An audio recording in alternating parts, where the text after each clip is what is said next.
best practices-nya, kami itu ada 3 tahapan. Yang lain ada pajak kualitas itu tidak sih. Yang pertama kompetensi.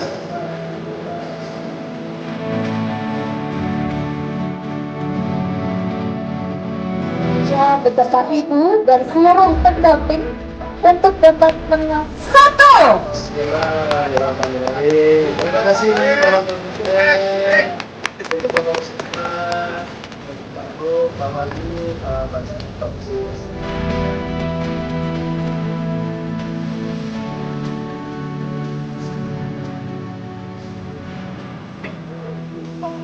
Takut itu dengan kecilnya makan.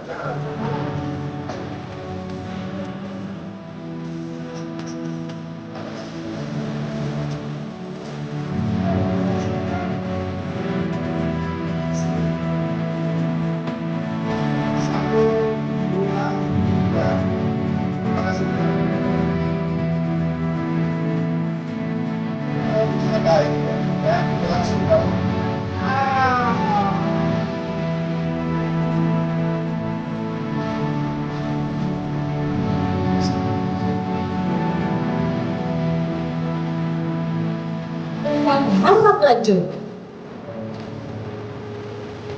Baik, kami persilakan mohon dengan Wakil Presiden Republik Indonesia.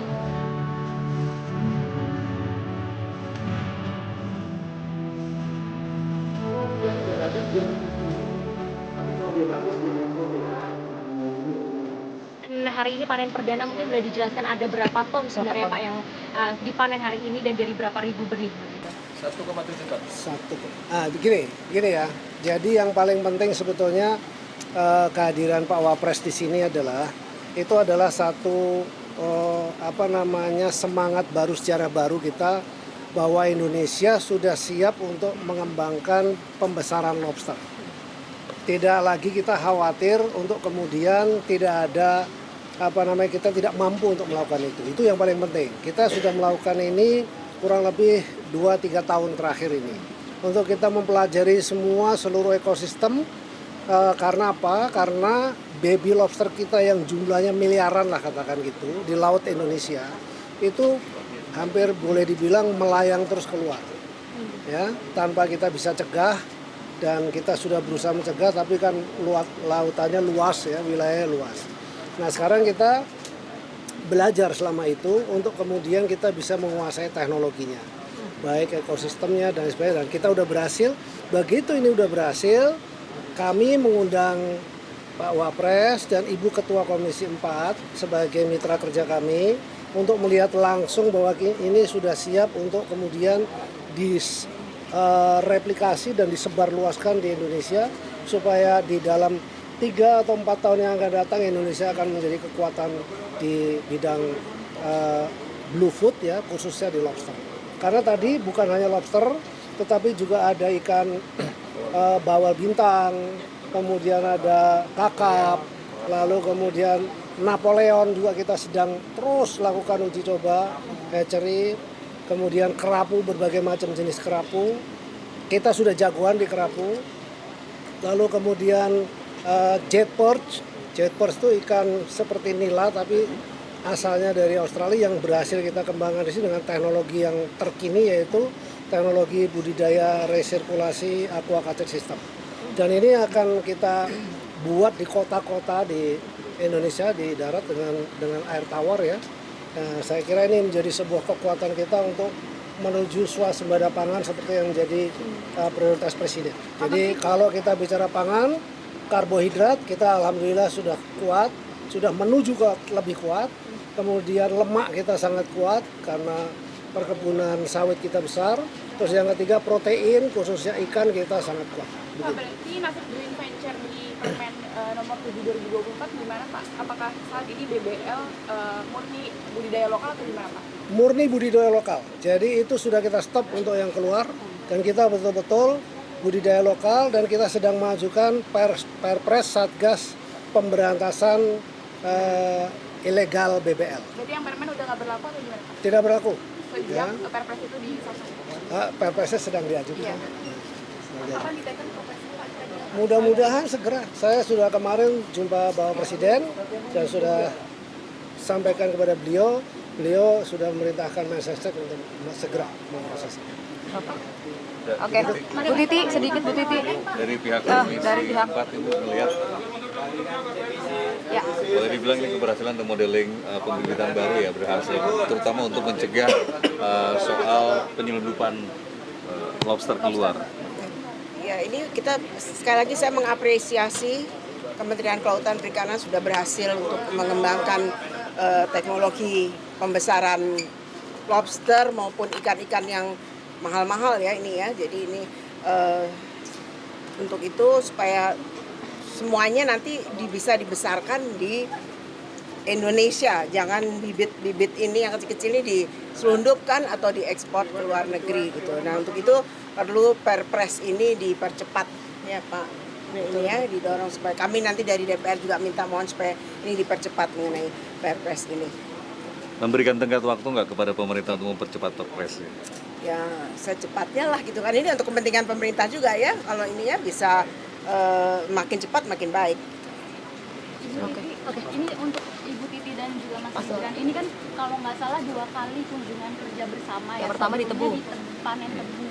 Nah, mungkin ada makna khusus nggak sih kenapa bisa bareng 2 kali ya. lagi, Mas? Sepakat turun sepakat lapangan bareng lagi, turun lagi. bajunya juga agak mirip. Iya, bajunya mirip. Warnanya. Warnanya mirip, warnanya nih. Warnanya. Bajunya sama. Ya alhamdulillah kita bisa kerja bareng, kan harus DPR sama pemerintah harus saling mendukung. Jadi ini kita akan menunjukkan pada masyarakat kita saling mendukung kerjasama antara DPR dan pemerintah. Oke.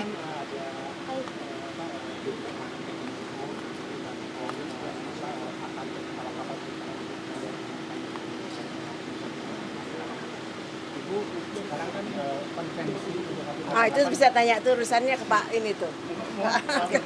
Mas Wapres. Presiden kan setelah melihat ekosistem budidaya lobster di Batam dan melihat tantangan budidaya lobster, mungkin apa harapan pemerintah dan juga bagaimana upaya menekan penyelundupan benih lobster, Mas? Ya, ini terima kasih Bu Ketua Komisi, Pak Menteri, semua yang ada di sini. Apa yang sudah dilakukan di balai ini saya kira sudah cukup baik. Kita tadi lihat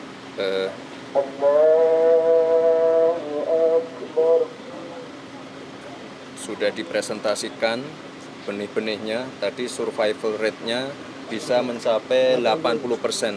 Ini sangat baik sekali dan harus ini saya dorong Pak Menteri untuk direplikasi di lokasi-lokasi lain. Karena kemarin juga Pak Presiden berkali-kali memberikan arahan terkait juga dengan kampung nelayan. Lalu terkait Perpres ini harus segera didorong karena untuk urusan penyelundupan ini harus segera kita hentikan ya. Karena sekali lagi kekayaan laut kita ini luar biasa, harus kita jaga dan ini untuk kesejahteraan masyarakat kita. Dan sekali lagi terima kasih Bu Ketua Komisi, ini kedua kalinya kita turun ke lapangan. Ke depan kita ingin terus sinergi dan program-program dari pemerintah ini bisa dibantu untuk dimonitor dan kita akselerasi lagi. Ya, Mas terakhir Mas, yang masih hangat Mas, hangat kemarin. Selain hak prerogatif Presiden, apa saja koordinasi Presiden dengan Mas Wapres saat sebelum reshuffle? Ya, terkait reshuffle ini adalah langkah-langkah yang sudah benar-benar dihitung matang oleh Bapak Presiden dari segala sisi, termasuk kinerja dan lain-lainnya. Dan ini dilakukan untuk agar pelayanan publik, mesin pemerintah itu bisa bekerja lebih optimal. Maka dari itu kita doakan yang terbaik untuk para menteri, wamen yang baru saja dilantik agar mereka ini bisa bekerja dengan baik dan sekali lagi menunjukkan kinerja terbaiknya untuk kita semua.